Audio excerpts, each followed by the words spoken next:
তো কখনো যদি আবার সুযোগ হয় তাহলে হয়তো আবার চিরগাঙে গিয়ে মিউজিক করব। পুরোটাই ডেডিকেটেড টু বাচ্চু ভাই। আমরা খুব কাছ থেকে মানুষের ভালোবাসা দেখতে পাই। আজকের ব্যান্ড ফেস্টটা তো অ্যাকচুয়ালি আমরা একটা স্পেশাল ডে ব্যান্ড মিউজিকের জন্য।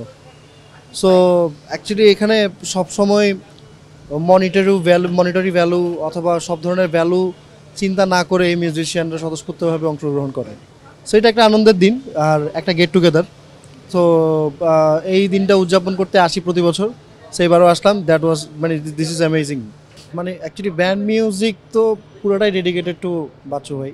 আমাদের আজকের শোতে যেহেতু অনেকগুলো ব্যান্ড আছে, অনেকে পারফর্ম করবে, তো সবার কথা তো বিবেচনা রাখার প্রয়োজন পড়ে।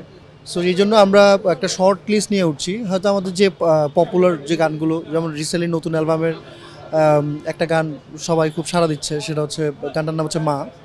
সো এই মা গানটা করার চেষ্টা করবো। আর অ্যাজ ইউজুয়াল আমাদের এই অবেলায় গানটি তো থাকবেই। এছাড়া দেখা যাক কতটুকু স্লট টাইমিং আমরা মিলাতে পারি। এই অনুভূতিটা অ্যাকচুয়ালি প্রকাশ করার মতো না। আমরা তো অ্যাকচুয়ালি খুব লাকি যে আমরা খুব কাছ থেকে মানুষের ভালোবাসা দেখতে পাই।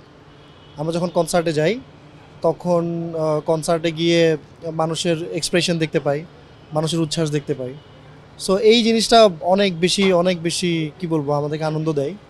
আর এটা একটা মিউজিক্যালি একটা ইন্সপিরেশন হিসেবে কাজ করে সবসময়। I miss Chittagong. আমাদের চট্টগ্রামে একটা দারুণ পরিবেশ ছিল মিউজিকের, এখানেও আছে। কিন্তু আহ, ওই টাইমগুলোকে, ওই এরাটাকে, ওই মিউজিশিয়ানগুলোকে, ওই ভাই ব্রাদার বা ওই স্টুডিও, ওই প্র্যাকটিস প্যাডগুলোকে এখনও মিস করি। সো কখনো যদি আবার সুযোগ হয় তাহলে হয়তো আবার চিরগাঙে গিয়ে মিউজিক করব, ইচ্ছা আছে।